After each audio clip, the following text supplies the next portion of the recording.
Nah, ini kita lihat Kairo dari kacamata Maps. Ya, ini ada di Google karena bisa hilangin ya. Ini apa? Ya dari apa? Ada labelnya kayak Kairo provinsinya ini. Mana yang lebih bersih? Dan ini adalah Kairo yang sekarang 2023. Ini bisa dirami di sini. Nah, Kairo di mana kira-kira? Kita sekarang di mana? Kita di sono, kita nggak kelihatan.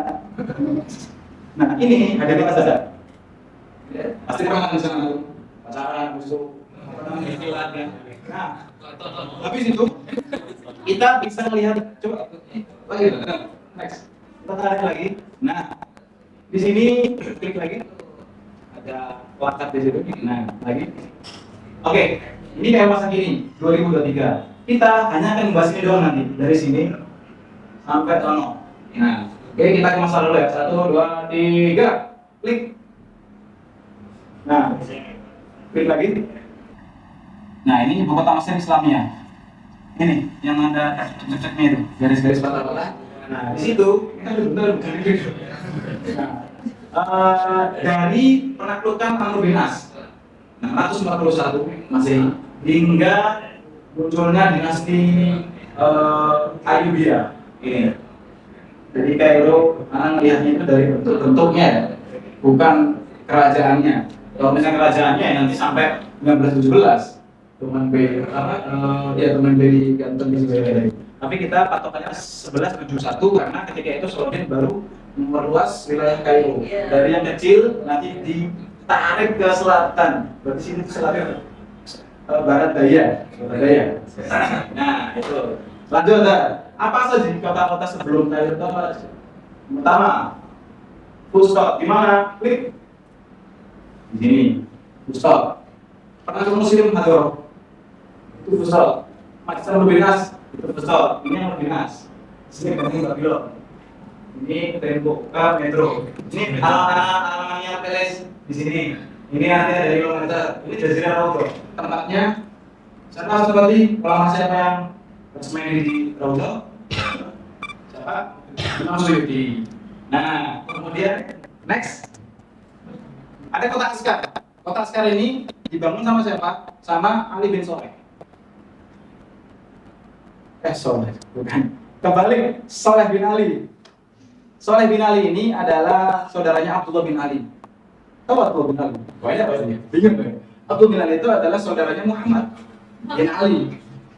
Muhammad bin Ali itu adalah pamannya, bapaknya Abdul Abbas As-Saffah. Tahu pasti nggak? Tahu nggak tahu parah ini? Nggak tahu? Hah? Ya, pendiri dinasti Abbasiyah. Jadi ini Soleh bin Ali ini adalah pamannya Abdul Abbas As-Saffah. Bayangin, ponakan nyuruh-nyuruh pamannya. Yuk, Pak, Ade, tak kirim apa namanya? Soal Mesir. Bukan tapi Mesir sebenarnya. Tangkap marah Nabi Muhammad. Akhirnya dibunuh di Mesir. Tepatnya di mana? Di daerah Abusir. Abusir. Pernah ada dasar nggak? Atas Setoro? Nanti kita akan kesana insya Allah. Ya. Makanya di sini semangat aja, biar ada refreshnya. Lanjut, saudari. Nah ini Askar. Gitu. Pokoknya di sampingnya ini Majrul Uyun. Lanjut. Setelah kota Askar ada kota Kotoin. Kotoin itu kota yang didirikan oleh Ibnu Tulun, Ahmad bin Tulun. Bukan Tulun doang, Ahmad, namanya Ahmad. Jadi dulu di Baghdad itu ada dua Ahmad yang keren. Ada Ahmad bin Hambal, sama Ahmad bin Tulun. Itu satu zaman, tapi Ahmad bin Hambal udah tua, Ahmad bin Tulun baru lahir. Mereka sama-sama hebat. Ahmad bin Hambal, Imam Hambal itu ke akademisi atau karakteris. Kalau Ahmad bin Tulun itu organisator. Keren. Gimana kalau klik? Nah di sini, ini masjid betul-betul. Pasti udah orang kesana kan? Pasti lah.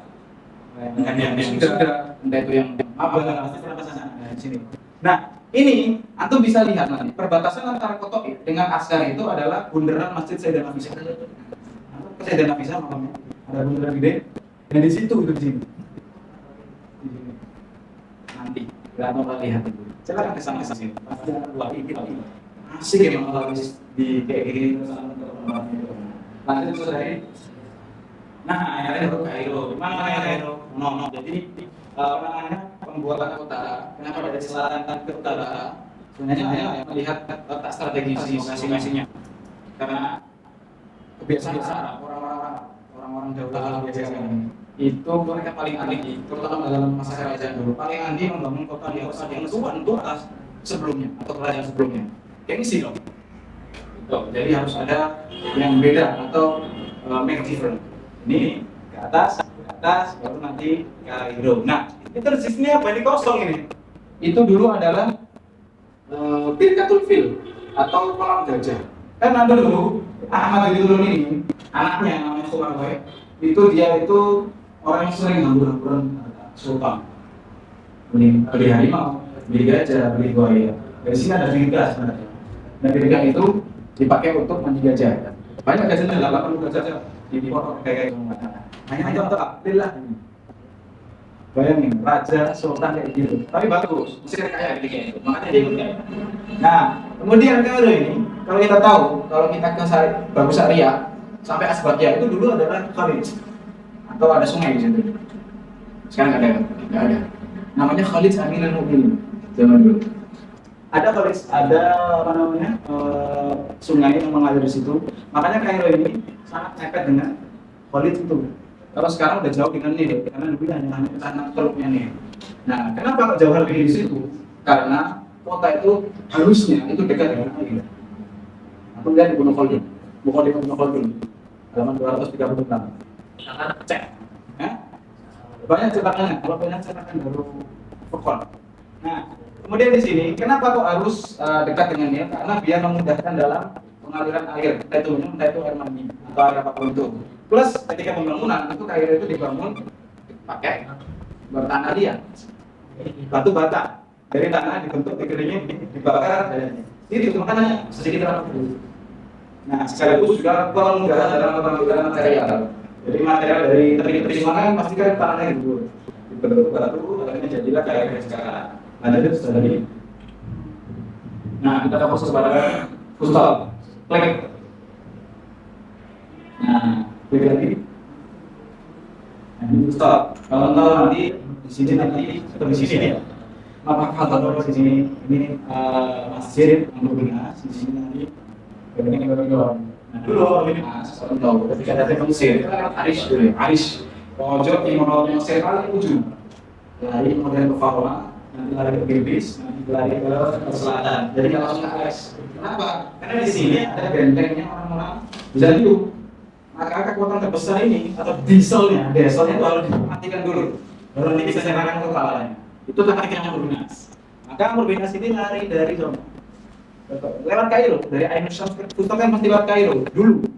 Kemudian dia bikin camp di sini. Campingnya sekarang berarti di mana ya? Masa Amr bin As. Pokoknya di sini. Habis itu nanti Amr bin As ini ketika sudah mulai menemukan taktik baru dalam menguasai benteng Babylon, maka dia nanti pindah ke utara sini. Ini kan benteng, jadi dia pindah ke sini. Jadi dari selatannya benteng Babylon, nanti dia akan berpindah keluar manuver kepada timur laut. Dan jadinya itu Fustat sekarang. Akhirnya di situ dia buat karantina atau kubu, buat dia nanti akan bernaung bersama beberapa pasukannya, semua pasukannya.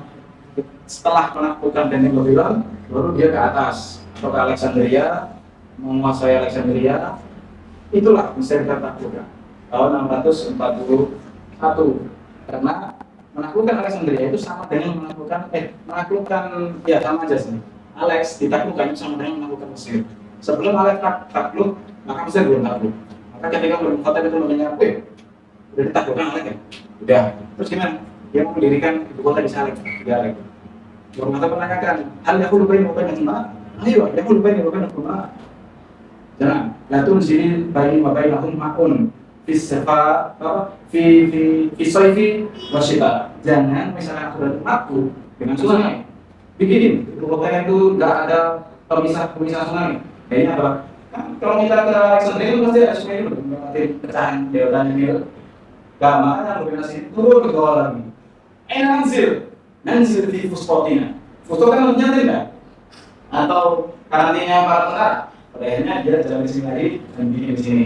Bangunlah pertama kali Mesir Amr bin As. Lanjut, saudari. Nah, kita ke utara. Askar, tadi udah sampaikan. Jadi Askar ini dibangun sama Soleh bin Ali, membunuh Nabi Muhammad tahun 132 Hijriah. Karena pada waktu itu Makkah runtuh, kemudian ganti sama Abbasiyah, dan alhamdulillahnya berdiri dan membawakan golden age dari umat Islam yang tercatat dalam sejarah. Lanjut, saudari. Nah, ini ke samping. Nah, ini Toto'i yang didirikan sama Ahmad bin Turun. Tahun berapa? 868 Masehi. Hijrahnya ada lupa berapa. Bingung juga yang komparasi hijrah sama Masehi. Lanjut, saudari. Nah, baru kita ke Kairo Islamiyah. Ya, Kairo Islamiyah atau Kairo Qadimah Al-Islamiyah Al-Mu'iziyah. Yang dibangun sama Mu'iz Lidinillah. Oke, lanjut. Nah, inilah Kairo sekarang yang itu ada masih beberapa situs-situs yang masih bisa kita gunakan. Masih ada kok. Ada ya, karena itu nggak perlu terlepas dari masa lalu. Masih bisa kita sambungkan lagi koneksi kita dengan melihat situs-situs ini. Meskipun ada beberapa kemudahan. Nah, sebelum itu kita akan tahu dulu apa itu Kairo. Ada nama-nama itu yang sesuai apa? Klik lagi. Nah, ini yang dari sini itu adalah Kairo Jauhariyah atau Kairo Muiziyah, Kairo yang dibangun sama Jawa Sini. Kecil dulu kayak sini lah. Ya, ini masih salah hakim. Ini pagar yang kita lihat kalau kita kesalahan guys. Ini bagus goilan. Ini masih Muayyad Syah. Nah, di sini azan. Ini azan. Nah, ini jalan. Ini stasiun Hussein. Ini sebagainya. Dulu di sini Khalid Jalan. Ada air di sini. Bagus area itu air di sini. Nah, kemudian lagi ini disebut sebagai Kairo Jawa Sikili yang dibangun sama Jawa Sikili. Bangun yang pakai tubil-labil atau tanah liat warna hitam yang dipakai yang dibuat dari tepi-tepi sungai seperti itu. Kemudian nanti akan diperluas beberapa tahun setelahnya oleh Khalifah Al-Mustansir. Tapi panglimanya atau perdana menterinya namanya adalah Badrul Jamali. Next. Dari mana? Nah, ini perluasannya. Pada akhirnya Masjid Al-Qiyamillah sekarang dalam Kairo. Dulu nggak dalam Kairo. Dulu itu di luar Kairo. Jadi Jawa ini apa? Badrul Jamali ini memajukan benteng. Karena dulu Masjid Al-Hakim itu dibangun sama anaknya Muslimillah, namanya Al-Aziz Billah. Kemudian punya anak namanya siapa namanya? Siapa dari namanya? Sebelumnya tadi Al-Hakim Alhamdulillah, ya cucunya. Nah, makanya dari situ kita bisa melihat Al-Hakim sekarang di dalam benteng, tapi dulunya di luar. Pada zamannya Al-Aziz. Itu. Nah, inilah Kairo yang sekarang ini masih bisa kita lihat beberapa benteng dan gerbangnya saja. Untuk pagar raksasanya atau bentengnya udah ada. Ada beberapa sih. Potongan-potongan doang. Satu, ini Barzuela. Ini Masjid Muayyad Syah yaitu Al-Hakim. Nah, sebenarnya ada 8 bab atau 8 gerbang itu. Tapi anak udah tulis di mana? Nanti insyaallah nggak ada secara banyak, hilang ekor juga. Banyak banget. Nah, kemudian nanti pada zaman Johar sebenarnya itu ada 8 bab atau 8 gerbang yang itu mengelilingi Kairo. Yang pertama, Babun Nasr. Justru yang pertama kali Babun Nasr itu dibangun itu. Tapi belum bentuknya kayak sekarang, itu udah namanya Jauhar Badrul Jamali semua. Babul Futu, Bab Zuhaila, Babun Nasr itu semua bangunan Jauhar Sikili. Badrul Jamali. Bukan Jauhar Sikili. Udah nggak ada. Ini tiga bab atau gerbang bolongan buat kita masuk ke dalam kota itu. Dulu ada apa? Yang pertama, Babul Futu, Babun Nasr, Bab Zuhaila. Di sini ada nanti ada di sini. Ini di sini museum Fan di sini. Di sini Fan.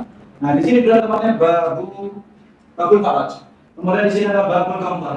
Di sini Babul Kamtar. Di sini ada Babul Sa'adah. Di sini ada Babul Baqiah. Sama ada Babul Mahruk di sini.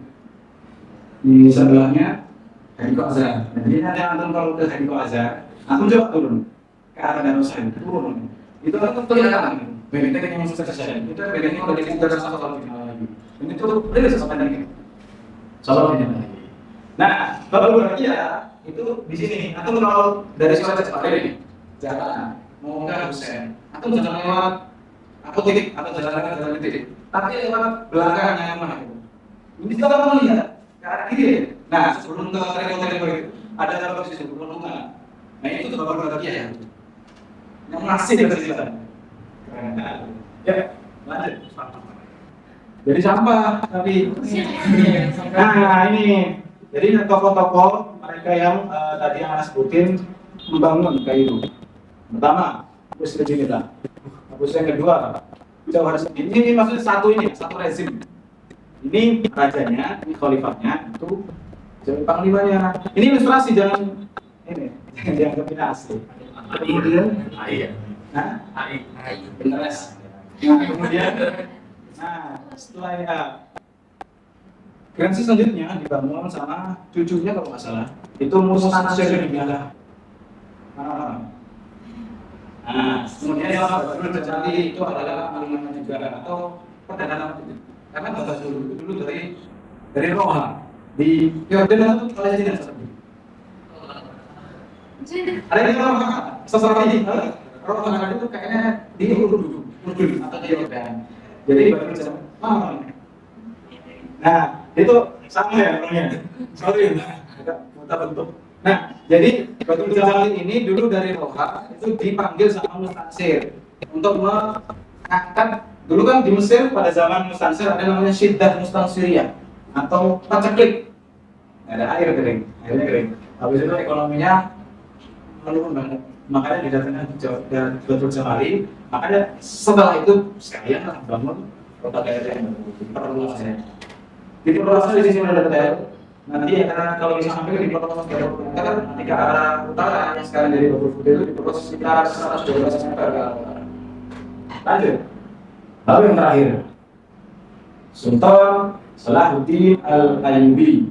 Nah, ini beliau sendiri sebagai Sakor atau Olah. Makanya kalau kita lihat di Kola itu ada antara di Bibir Yusuf, kalau nggak di runtuhan di bawahnya ini ya, Masjid An-Nasir Nasir Muhammad bin Walid itu ditemukan ada seperti itu, tapi ini bukan ya, belum. Nah itu ada peninggalan Salahuddin yang itu namanya adalah Elang. Makanya dari situ negara Mesir mengambil Elang itu sebagai negara. Negara itu adalah nisbah kepada Elangnya Salahuddin. Nah ini yang membangun Kairo yang terbaru. Plus beliau juga membangun Majrul Uyun. Proyek Majrul Uyun. Biar tahu, antum nanti dari sini dari Husain ke Sayyidah Aisyah berhenti. Nanti antum ke Giza lah, terserah atau ke arah Fustat lah. Kita atau di kiri jalan nanti ada kayak bangunan gini, bolong seperti ini. Nah,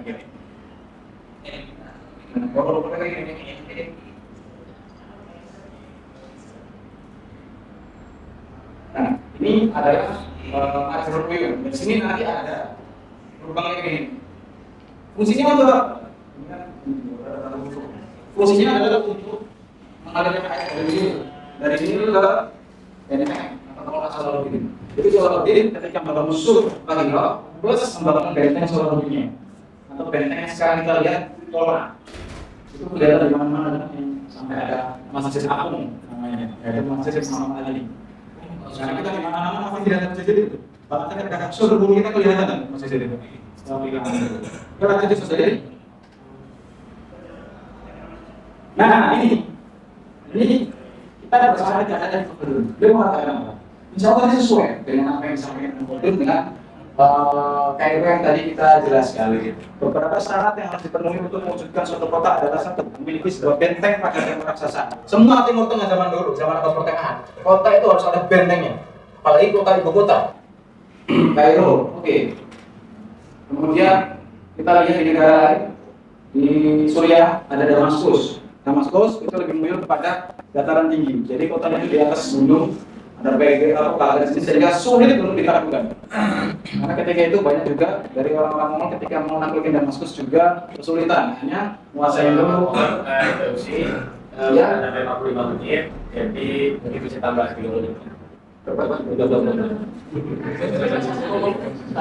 Soalnya masalah lumayan banyak. Aman, ada cepat di sini. Berapa menit? 30 menit. 30 menit, aman, insyaallah. Kira-kira 26 menit. Ya, lanjut. Belum. Pertama yang pokok. Ini gara-gara kan ada yang pokok. Baghdad.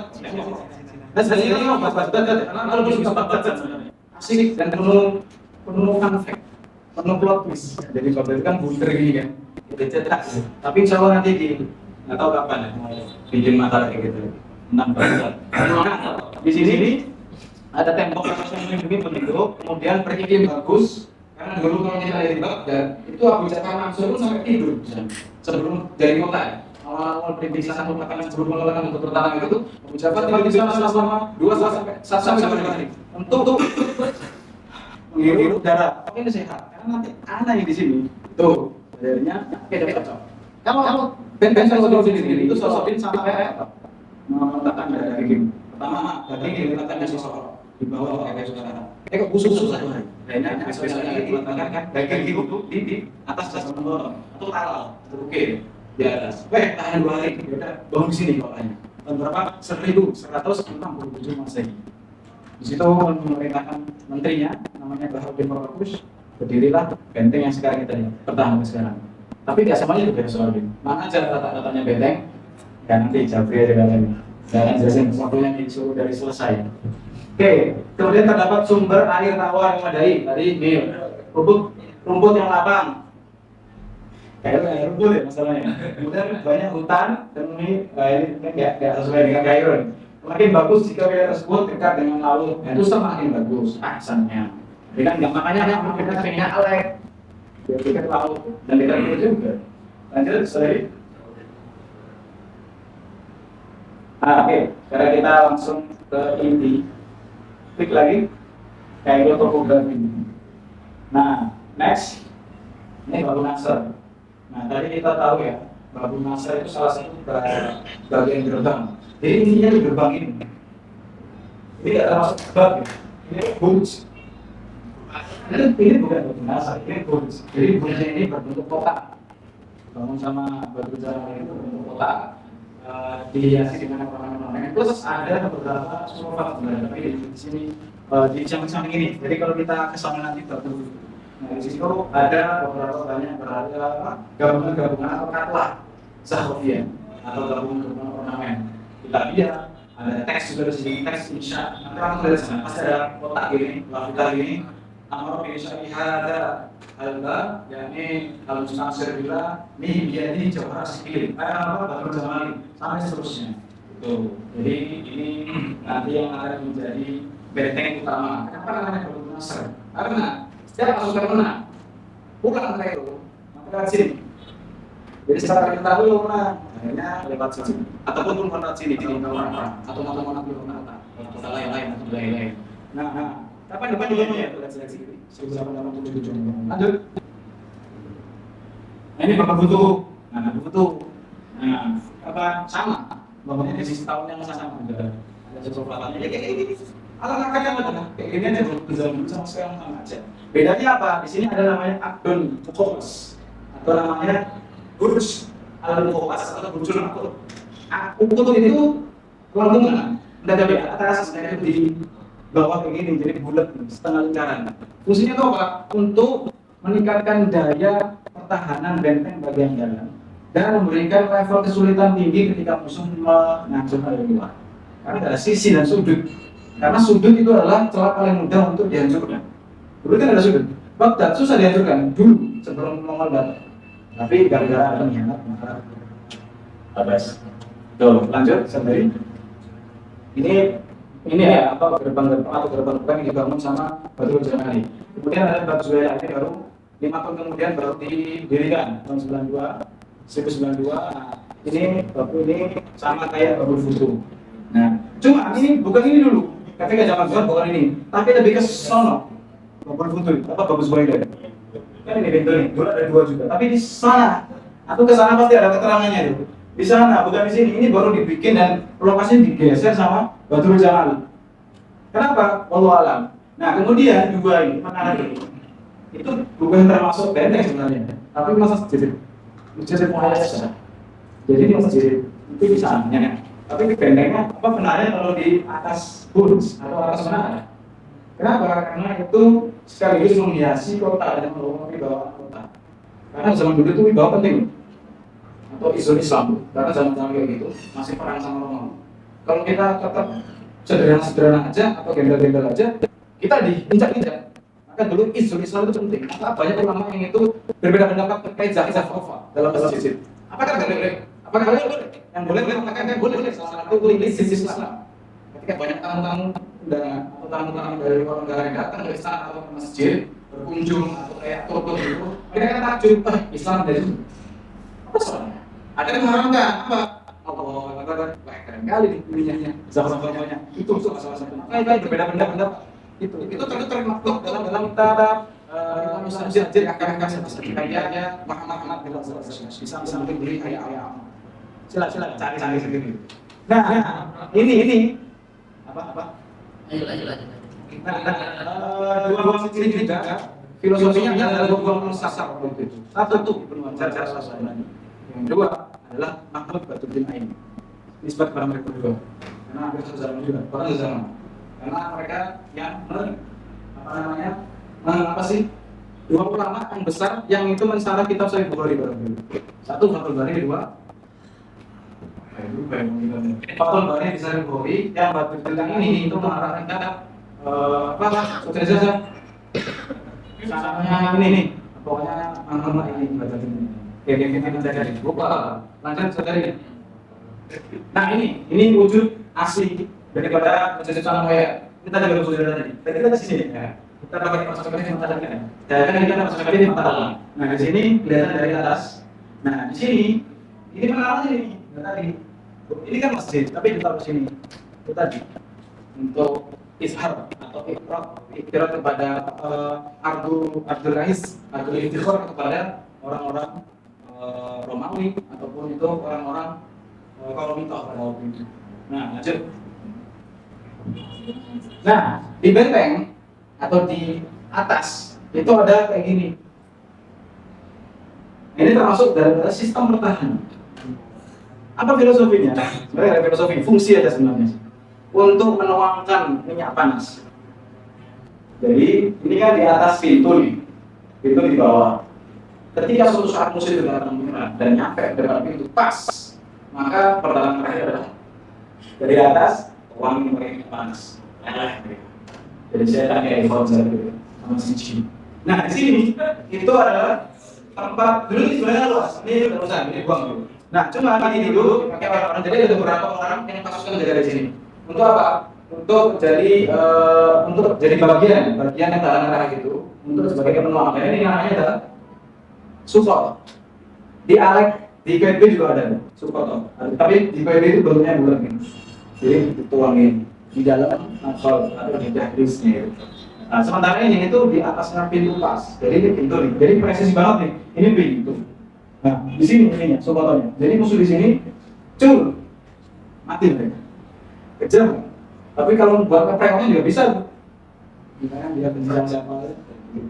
Lanjut. Nah, ini tadi orang bilang, ini bagus lah. Aslinya itu di sini. Rumah ini ada foto langsung. Nah, ketika itu survei ke sana dan mengambil foto ini yang letaknya dulu di sebelah sini nih.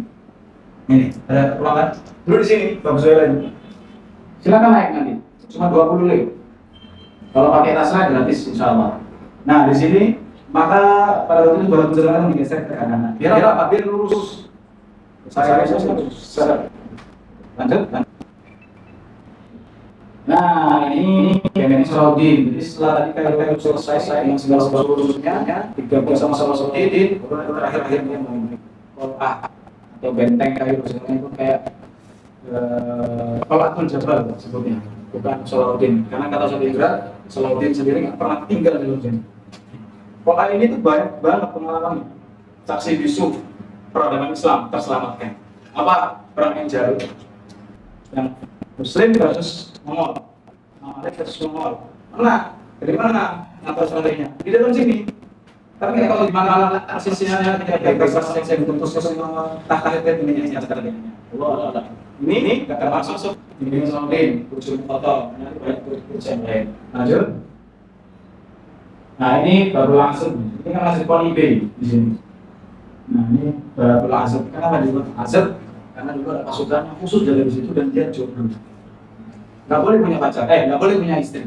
Kenapa? Bukan nggak boleh punya istri, yang belum punya istri. Kenapa? Masih kuat. Kan pemegangan kuat. Lagi-lagi ya kan. Kalau kita lupa kan? Nikah kan biasanya langsung ini, apa namanya? Orangnya langsung diuji, kemudian jadi keributan. Itu biasanya. Maka diprioritaskan untuk orang-orang azab. Gitu. Lanjut, saudari. Nah, ini tadi Anda bilang, Kairo dulunya itu terbuat dari tubilabin, kayak gini lah bentuknya. Kelihatan apa kan? Tubilabin itu tanah liat yang dikeringkan, ya kayak batu bata di Indonesia. Cuma di sini nggak tahu gimana prosesnya lebih lanjut, mungkin nanti kita tahu lagi. Nah, di sini tubilabin di sini. Ini di mana ini? Dasar, kayak gini lah. Bentuk prosesnya kayak gitu. Lanjut. Dasar pas masuk juga. Nah, ini apa? Next. Nah, ini adalah Hajar Al-Jiri. Jadi di Kairo sekarang yang dibikin sama Badrul plus Salahuddin itu pakai bahan yang sama, pakai batu kapur atau Hajar Al-Jiri. Jadi ada Hajar Al-Masul, ada Hajar Al-Jiri sama Al-Ajur, ada tubilabin. Empat material ini yang paling masyhur dan populer digunakan pada waktu itu. Tadi yang tubilabin itu lemah, lebih lemah daripada ini. Udah kelihatan banget kan, antum ini remes itu susah untuk dihancurin. Tapi kalau tadi yang tubilabin atau batu tanah liat atau gini tuh udah remes. Karena pernah di sini ngancurin rumahnya Fir'aun yang batu-batu yang ambil, rabus ini hancur banget udah. Nah, karena apa? Dalam tubilabin itu hanya terkandung zat-zat mineral, sehingga ketika dikeringkan maka sinar UV itu akan melemahkan daripada zat itu, sehingga akan melemah, gampang untuk dihancurkan. Sementara ini ada kalsium karbonat, ditambah dengan unsur-unsur kalsium, atau kalsium COB2. Maka lebih menguat dan lebih padat ininya, apa namanya, zat-zat yang di dalamnya itu, sehingga paling OP lah buat dijadiin sebagai bahan material benteng. Itu. Ini juga kembali, kenapa harus pakai bahan material yang kuat atau yang terpilih? Kembali kita tadi, prinsipnya ada falsafah apa namanya, falsafah al-itqan, biar kuat. Lanjut. Nah, ini baju apa ini? Al-Hajar Al-Ajur. Al-Ajur itu lebih kuat lagi. Lebih kuat lagi. Kayak gini bentuknya. Kalau tadi ada zat karbonatnya, kalau sekarang ini lupa rumusnya. Nah, di sini lebih kuat. Pokoknya di sini kosong daripada mineral. Kalau tadi yang zat kapur tadi atau batu kapur itu ada mineral sekitar 3,88%. Kalau ini 0. Semakin banyak mineral dan semakin tertabrak atau terkena sinar UV maka semakin lemah. Tapi ini tidak ada. Ini tadi bukan digunakan sebagai tembok, tapi lebih ke zahrofat biasanya. Karena terlalu mahal itu. Lanjut. Nah, ini kita bisa lihat ini peta yang ambil dari kitab Matrizi. Kemudian ini yang ambil dari kita kalimat karena Dr. Profesor Ahmad. Nah, di sini kayak yang sekarang ini sebenarnya sama aja. Ini dari peta yang lebih jelas. Ini tak stabilkan sendiri. Yang orang itu, yang orang yang dibangun sama Johar, yang hijau itu dibangun sama Badrul Jamali. Nah, ini dari sini ada ini. Ini adalah Qasr atau Istana Fatimiyah zaman dulu. Yang satu Qasrul Kabir As-Sarki atau disebut sebagai Qasr Zamrud. Di mana letaknya? Dulu istananya Fatimiyah kan mana ya kira-kira? Di Masjid Husain sekarang. Itu yang paling gede. Namanya Qasrul Kabir As-Sarki atau istana bagian barat. Karena dulu dipisahkan antara Serenubis. Pokoknya yang di sebelah timurnya, sebelah timur, maaf. Sebelah timur Serenubis itu namanya Qasrul Kabir. Sebelah baratnya Qasrul Shogir. Pintunya di Husain, ujungnya di mana? Di sebelah Masjid Al-Akbar. Kita bisa bayangkan, gede banget teman-teman. Ada yang mengatakan sampai 30 hektar atau 70 hektar. Dari luasnya kira-kira yang jumlahnya 170 hektar. Jadi istana itu bagaimana tempat berada? Gede banget. Kemudian di sebelah barat itu terdapat Qasrul Shogir yang didirikan sama Al-Aziz bilang atau putranya Al-Mu'izz billah.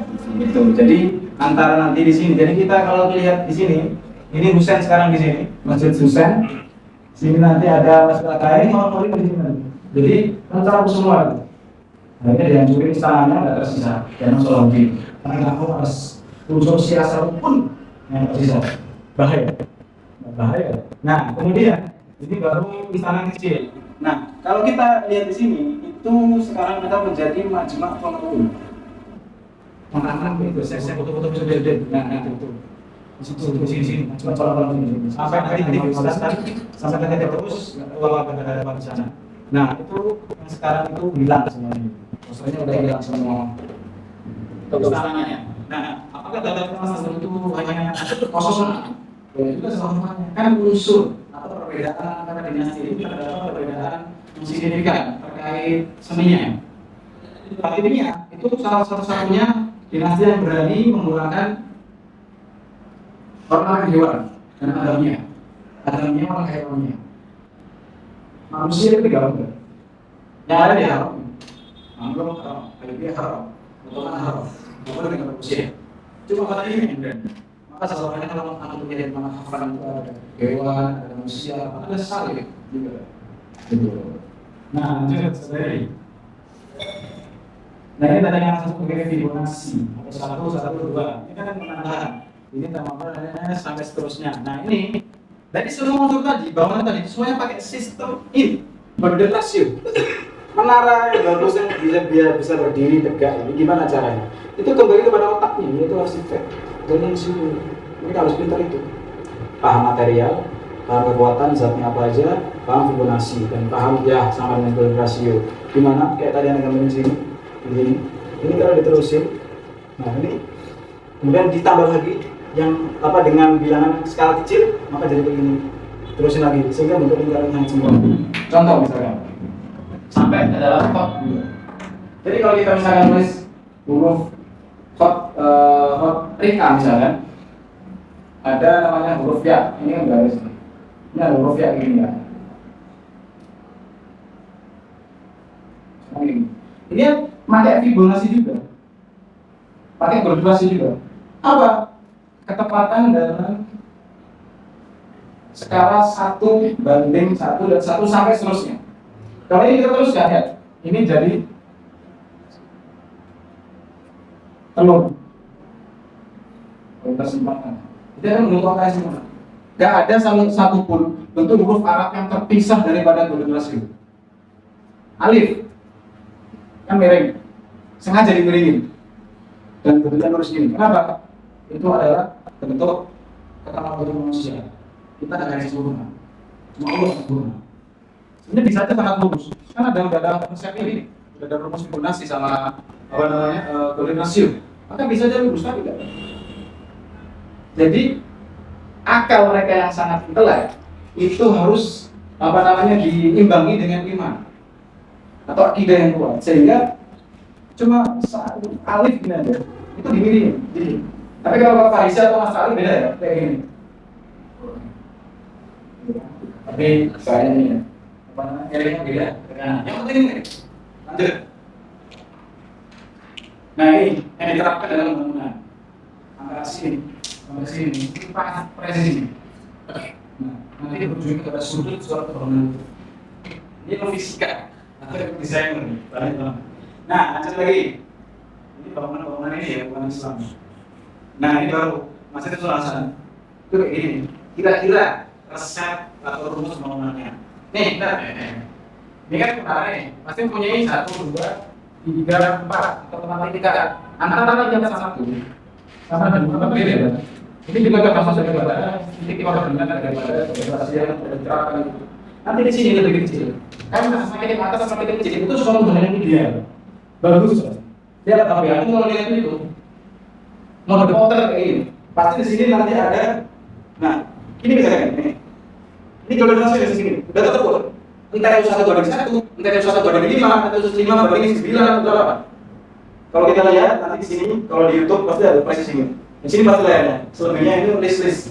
Itu juga memakai sistem daripada koordinasi dan Fibonacci. Lanjut. Nah, ini Masjid Al-Azhar. Di bawahnya apa? Ada yang bilang 971, ada yang bilang 972. Karena dilihat daripada peletakan batu pertamanya. Ini dulu pernah dihancurin sama Napoleon.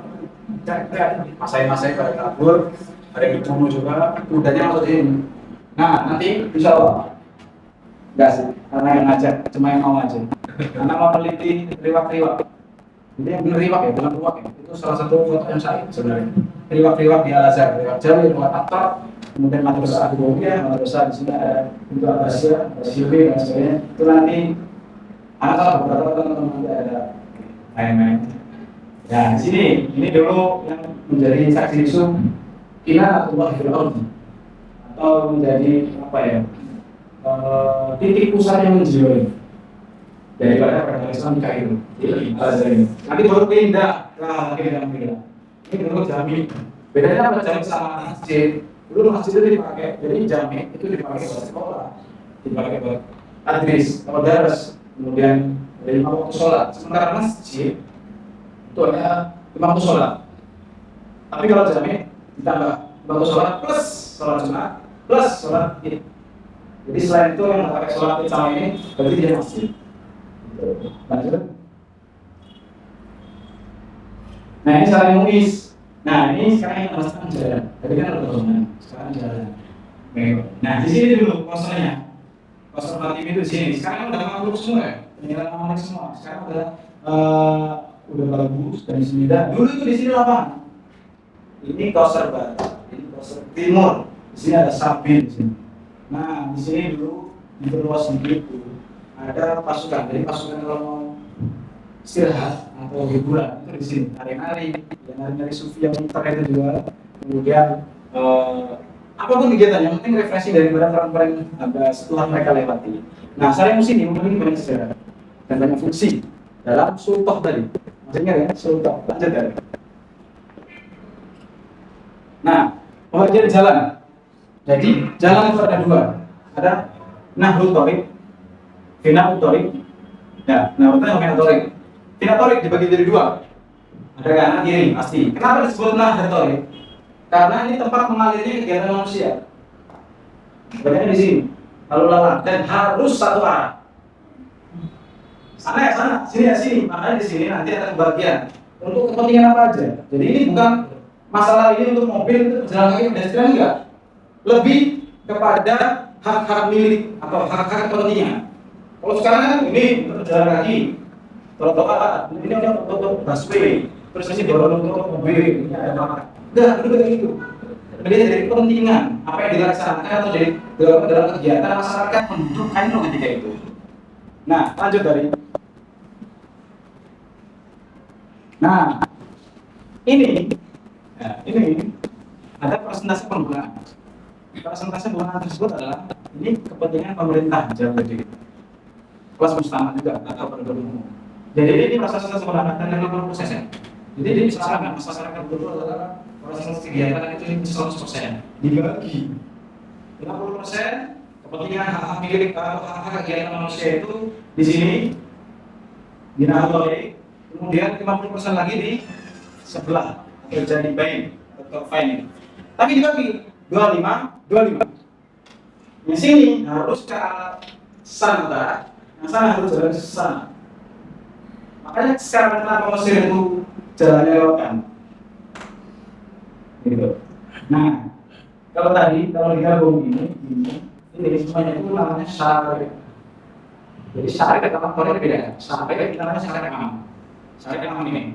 Nah, kalau nanti ada belokan itu namanya syariah kos. Persentase sebenarnya ada 70%. Sisanya untuk BSSD.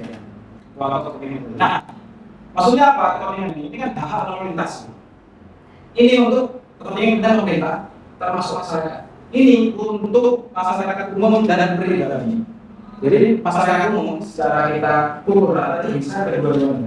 Tapi kalau khusus untuk kesultanan atau kedaulatan itu di sini lewatnya. Nggak boleh pemerintah lewat sini. Tolong di sini. Misalkan ada kepentingan pribadi, yaitu dia ingin sekolah, dia ingin beribadah. Tak masalahnya dia sekolah di mana? Dia sekolah di madrasah, itu nggak di Kuta. Madrasah itu adalah termasuk hasil dari kepentingan daulah atau hasil manifestasi hasil program kerjanya daulah. Maka di situ ada namanya perpindahan kepentingan, perpindahan sultan dari sultatul fardi ke sultatul daulah.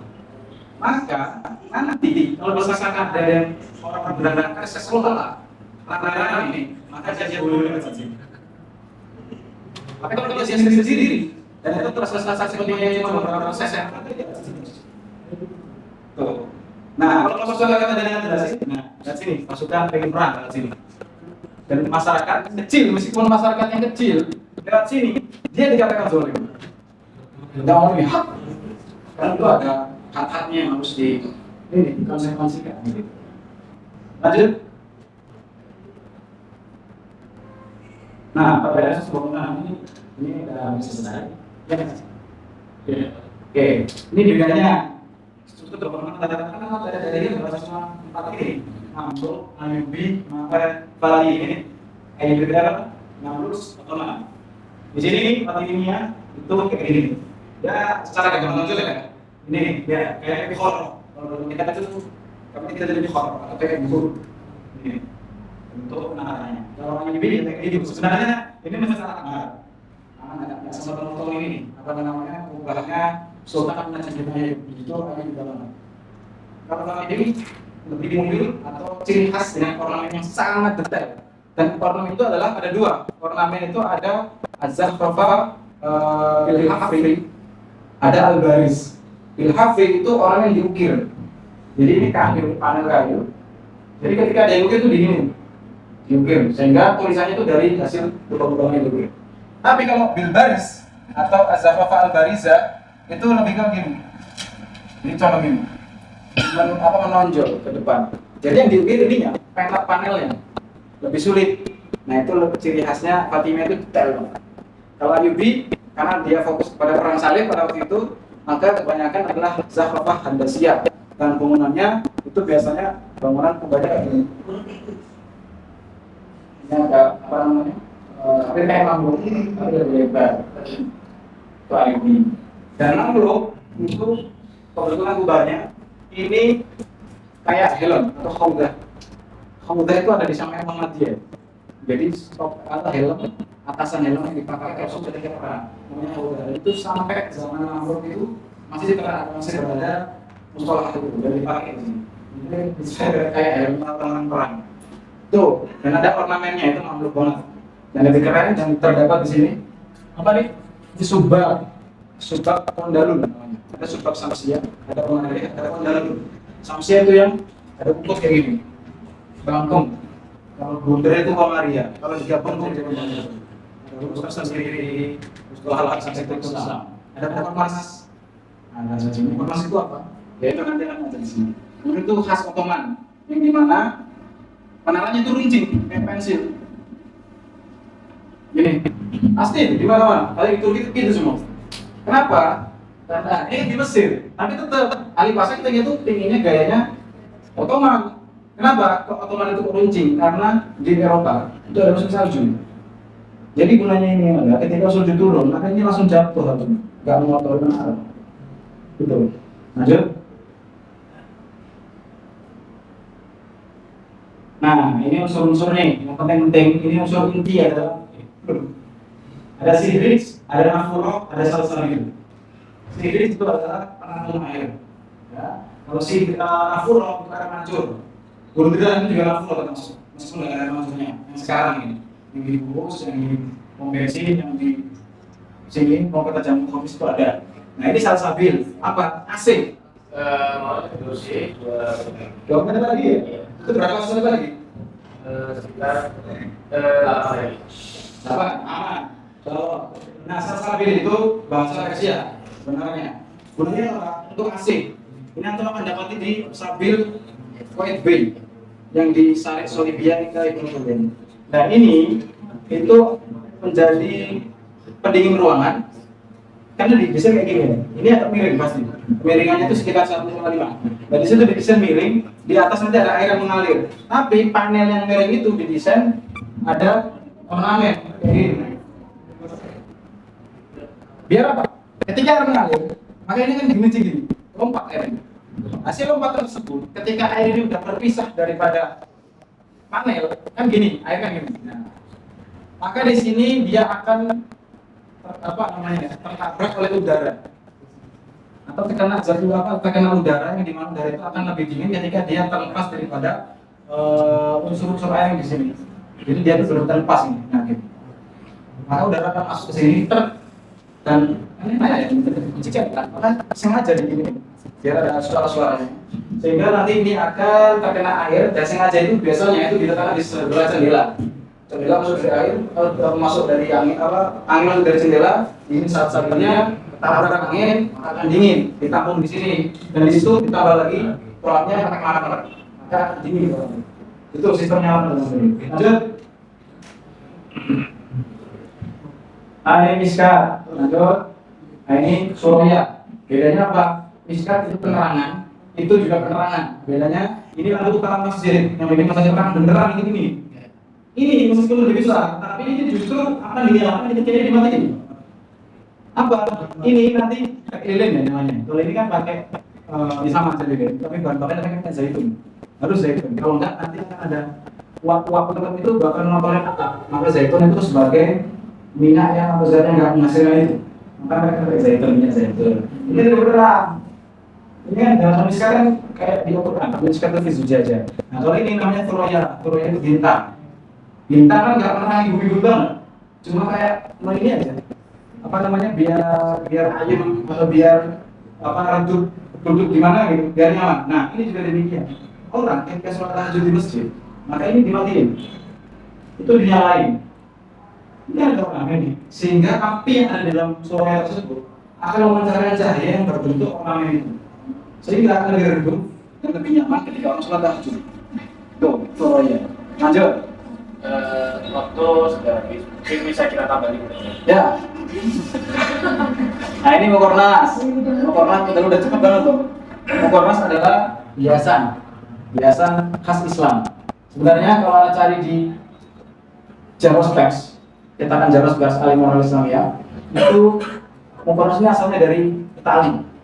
Tapi itu masih berbentuk Mukornas, berbentuk gua. Jadi gua, kan atau pernah ke gua? Pernah pasti kan? Gua Maharani atau gua mana itu pasti di atas ada kayak ceruk-ceruk tetesan batu, kayak air tapi batu, menetes gitu kan. Dan itu ketika antum bersuara pasti akan menggema. Itu yang dipakai orang Islam. Akhirnya pada zaman Umayyad akhir ini diaplikasikan ke dalam bangunan mereka. Orang-orang arsitektur Muslim diaplikasikan, dibentuk yang bagus, dicampur dengan Jakarta, Andasia. Sehingga ini diterapkan di dalam masjid biasanya kubah nih, ini kan imaman. Nah ini orang, ini diletakkan di dalam masjid. Apa fungsinya? Ada dua fungsi, ada dua filosofi. Yang pertama, fungsinya dulu adalah untuk meningkatkan difusi suara, sehingga akan meningkatkan reverb yang ada. Paham reverb? Reverb itu kayak menggema atau nyanyi, misalnya, dan sebagainya. Itu reverbnya pasti ada. Lagu-lagu apapun, lagu Peter Pan, habis 13, lagu-lagu Kim Jong Un, habis itu lagu-lagu dan sebagainya, itu pasti pakai reverb biar menyatu antara instrumen dengan suara dan vokal. Nah ini juga demikian untuk menambahkan difusi suara, sehingga suara dari bawah nanti akan terpantau di atas dan akan diproses di atas karena niru daripada sistemnya gua. Kemudian lanjutkan filsafat yang kedua. Ini adalah Mukornas ini dibentuk seperti sarang lebah. Sengaja. Kenapa? Karena lebah itu akan menghasilkan madu. Dan madu itu manis. Sehingga pada saat yang datang ke masjid, diharapkan untuk bisa merasakan nikmatnya ini. Itu salah satu filosofinya. Dan diletakkan di atas, ini cuma madkhal, bukan di dalam. Lanjut, saudari.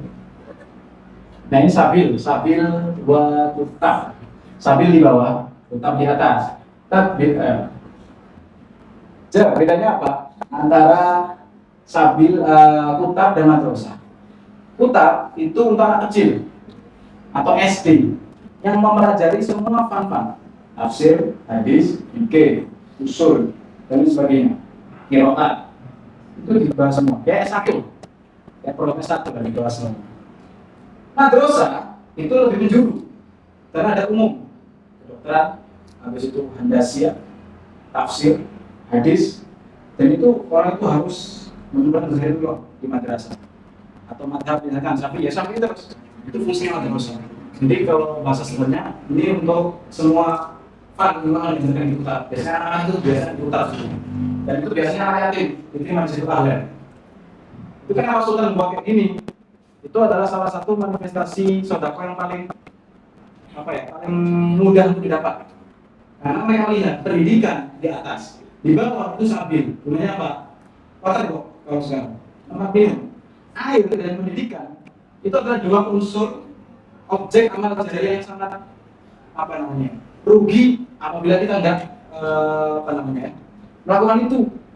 Pendidikan, sultan punya kuasa, akhirnya mendirikan madrasah dengan kutab jadi pendidikan kembali. Sultannya juga harus pintar dan harus tahu peradaban, karena peradaban maju itu gara-gara anak-anaknya pintar semua, berpendidikan, soleh.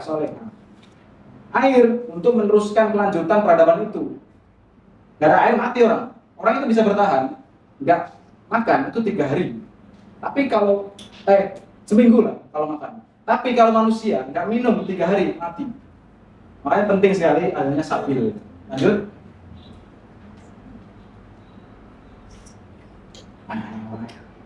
Nah ini bait tadi Anda bilang bait as-subniyah, bait as-subni atau mikmariyah as-subniyah. Tempat ini orang sudah aja gambarnya. Jadi ini bait Zuhaili. Di sini ada masrofiyah, ada jendela-jendela, semuanya disusun dengan hukum fikih yang berlaku dan juga dengan filosofi yang berlaku. Lanjut. Bicara waktu. Nah, next ya. Nah, ini kita lihat nih. Ini penting. Ini namanya kabuli. Kabuli itu penopang atau penyangga. Penyangga kenapa? Kok sampai di Yasin. Kembali ke tadi, falsafatul kubra tadi apa? Al-jamal, al-ibda. Ini ibda plus jamal. Terhadap ada dua falsafah dalam kabuli kayak gini doang. Meskipun kecil. Fungsinya itu apa? Lanjut dari next. Lagi. Stop. Nah, Anda lihat kabuli ini fungsinya adalah untuk menyangga rumah bagian atas, ya kan? Itu bedanya. Rumah bagian bawah sama bagian atas lebih menjorok yang mana? Oke. Jarak ke arah sini kita katakan 1 meter. Ya kan? 1 meter. Sementara ini tadi Anda bilang tadi ini adalah syariat am. Ini syariat khos. Kalau misalkan tikungan. Nah, dalam Islam itu ada namanya hak-hak jalan. Kalau dalam fiqhul imam itu hak-hak jalan. Jadi di sini kan sebenarnya kan nggak ada apapun, cuma zaman begitu kalau betul nggak ada sertifikasi.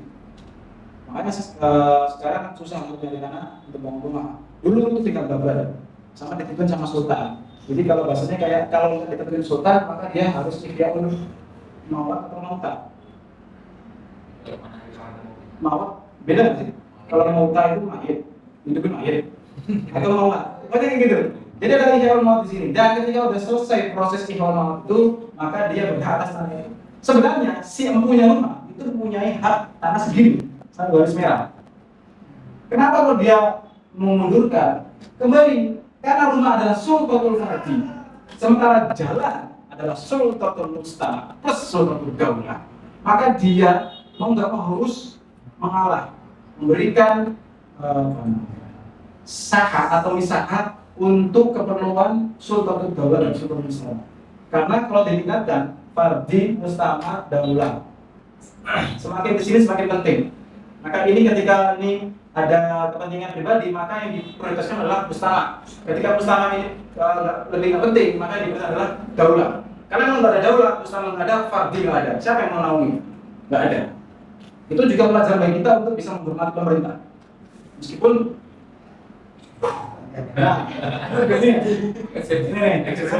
akhirnya orang tersebut harus menggeser rumahnya ke dalam. Padahal ini hanya kan? Ya kan? Makanya dia dengan konsekuensi dia harus mengundurkan rumahnya untuk kepentingan mustama, sultatul mustama, sultatul daulah. Tapi kita berikan keringanan, bonus, bukan bonus, kita berikan solusi apa? Antum boleh bangun rumah lebih luas di atas. Karena kan kamu orang aktivitas di atas, muter bang. Nah, akhirnya di sini fungsi daripada kabul adalah untuk menyangga masalah yang itu diberikan pemerintah untuk si punya rumah. Karena di sini udah dapat di daur awal nih, ya udah diberikan ada urusan ini, tapi dengan syarat ininya dihabisin, ini diambil pemerintah sama masyarakat. Tapi nanti nggak apa-apa dikasih aja ini, oke nggak apa-apa, antum bikin masalah lagi di atas. Oh nggak masalah, cuma segini doang, cuma 1 meter sampai 1,5 meter doang. Kayaknya di sinilah nanti mereka beraktivitas dan ada ruang tamu juga di sini biasanya. Seperti itu hak-haknya. Lanjut, udah terakhir kan? Nah, sorry nih, lanjut. Ini bukan apa-apa nih. Lanjut, kotaknya udah sempurna. Lanjut, itu ada kotaknya semua. Kita tadi yang bahas tentang peradaban, anak sejarah ya, pikir kan, itu aja nama ya. Nah, sekarang kita tahu silsilah amanah ilmiah yang Anda sampaikan ini itu mempunyai sebuah apa namanya? Stop. Sebuah kayak sanad, tapi nggak sanad juga sih. Anda nggak tahu mereka nyambung atau enggak atau bergurau sama teman. Yang pertama, ahli ilmu imarah atau ilmu khitab itu adalah Ibnu Abdul Hakam. Tahu kan? Sahabat Imam Syafi'i. Kemudian ada Ibnu Khaldun. Kemudian setelahnya dari setelah itu ada Imam Makrisi. Imam Makrisi itu adalah muridnya Ibnu Khaldun dalam hal peradaban, khitab kota dan pembangunan arsitektur. Kemudian Habib Makrisi beliau mengarang kitab ini. Al-Mawa'id wal I'tibar fil Khitati wal Athar, fil Dzikri Khitati wal Athar. Ini kitab terbesar beliau. Ini baru 1 jilid. Ada sekitar 6 sampai 4 jilid. Tapi nggak bawa semuanya. Nah, di sini juga terdapat maps-nya di sini. Kalau terlihat di sini, kayak endorse. Nah, ini terdapat petanya juga. Kalau untuk beli ahlan harganya 2.000. Nah, ini terdapat Kairo yang lama di sini. Tadi ada selalu ngambil dari sini juga. Ini Kairo lama, Kairo yang era abad 20. Kemudian ada yang abad Jawahara Sigili. Itu di sini. Ini zamannya Jawahara Sigili. Badrul Jamali. Jadi kalau untuk beli kitabnya, yang itu tapi dengan syarat harus kayak gini. Kenapa? Itu udah ditakib dengan Dr. Aiman Fuad. Siapa beliau? Ini. Nah, jadi kalau Krisi tadi udah beli ini kan, udah buat Mawa'id wal I'tibar. Kemudian dilengkapi. Karena buku itu kitab itu akan habis ketika beliau wafat. Ketika wafat sampai zaman sekarang, siapa yang meneruskan? Ada, itu Taufik Pasya, lebih ke zaman Utsmani. Arsitektur Utsmani lebih kental. Gitu. Nah, setelah Taufik Pasya wafat, maka penerus daripada Ibnu Khaldun ini dituntut kepada bukan murid ini ya, bukan murid. Cuma syaratnya ada kesinambungan. Ada Dr. Aiman Fuad yang mentaktik kitab ini dan ada Dr. Khalid Asad. Kalau Dr. Aiman Fuad itu beliau lebih ke kitab, detail. Kalau Dr. Khalid Asad itu lebih ke fikih umroh dan fikih imam. Makna peradaban. Fikih peradaban. Karena sebelum beliau menuliskan kitabnya namanya Al-Umrah, Falsafatul Hayat fil Hadarah Islamiyah, kemudian ada juga Fiqhul Imarah Islamiyah, itu beliau sempat ngaji di bukan sempat, beliau termasuk muridnya Syekh Jumat. Jadi beliau belajar usul fiqh sama fikih sebelum menulis kitab-kitabnya. Anak gak bawa kitabnya, soal ada di kamar. Nah, akhirnya beliau barulah. Jadi istilah kata kayak fundamentalnya itu adalah Dr. Khalid Asad, makna peradaban sesungguhnya, makna apa namanya filosofi gedung sesungguhnya. Kalau Dr. Aiman Fuad lebih ke tahdidnya atau topografi secara detail. Makanya Dr. Khalid Asad itu sering mengajarkan ilmu-ilmunya kepada orang-orang misalnya. Nah, seharusnya dalam madrasah di Halqa Foundation itu ya madrasah ya. Ini di sini. Nah, ini beliau nih, Dr. Khalid Asad ini. Alhamdulillah, di situ ngikutin kelas beliau 2 bulan. 1 bulan fikih imarah, 1 bulan falsafatul umrah. Itu semua tingkat-tingkat peradaban itu disampaikan beliau. Dan beliau juga meneliti terkait daripada antara Mesir dan Indonesia, zaman Ali Pasha sama Indonesia ketika itu.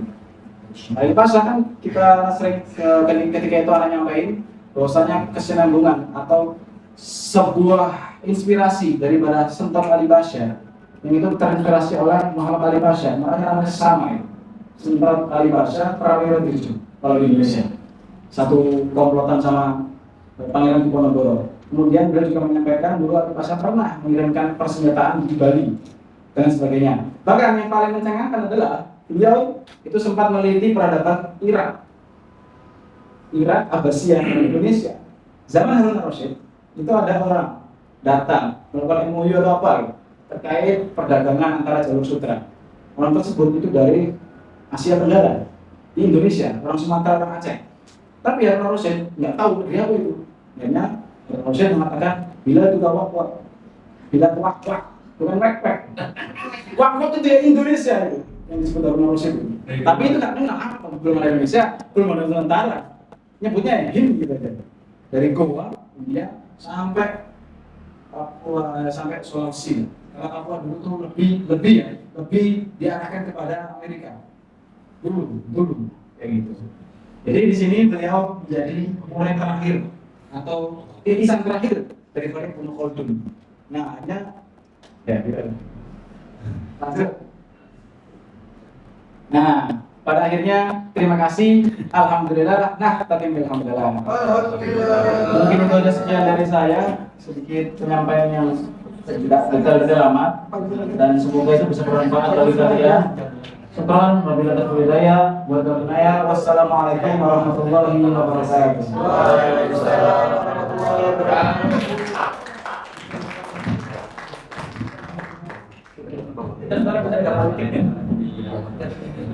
Politik ya.